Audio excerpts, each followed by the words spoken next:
A'udzu billahi minasyaitonir rajim. Bismillahirrahmanirrahim.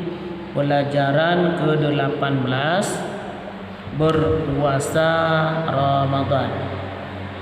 Pelajaran ke-18-nya kita bicarakan tentang puasa Ramadan.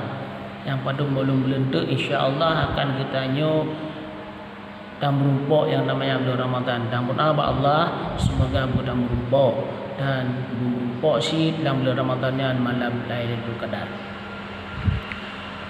Wajiblah atas tiap-tiap orang Islam yang mukallaf,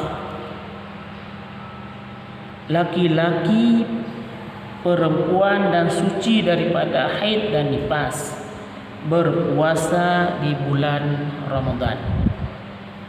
Wajib atas tip-tip orang Islam yang mukallaf.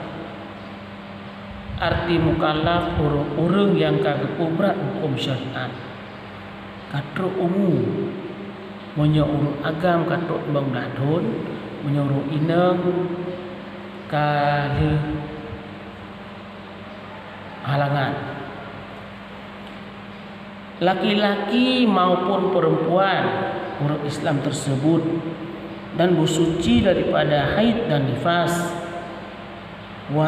untuk berpuasa di bulan Ramadan.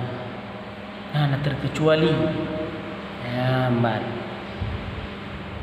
Dan fardunya ialah fardu puasa Ramadan ialah yang pertama berniat di dalam hati. Ya, benar dan niat.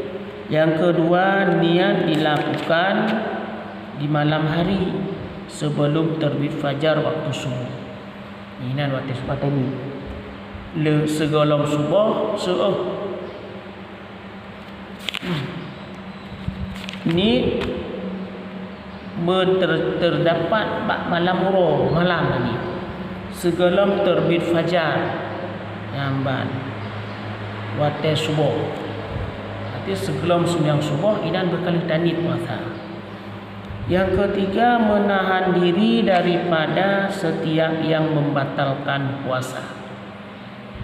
Buek datendra tuh daripada setiap hukuman yang membatalkan puasa. Ya, maka dan bacaan niat puasa Ramadan. Nur 4. Nawaitu shoma ghadin an adai fardhi Ramadana lillahi ta'ala. Sahaja aku berpuasa esok hari karena menunaikan kewajiban bulan Ramadan karena Allah Ta'ala. Yang adalah lafai niat. Bila niat dah mati itu kita ke. Jadi kiban kita niat sesuai dengan lafai tersebut. Wallahu a'lam bishawab.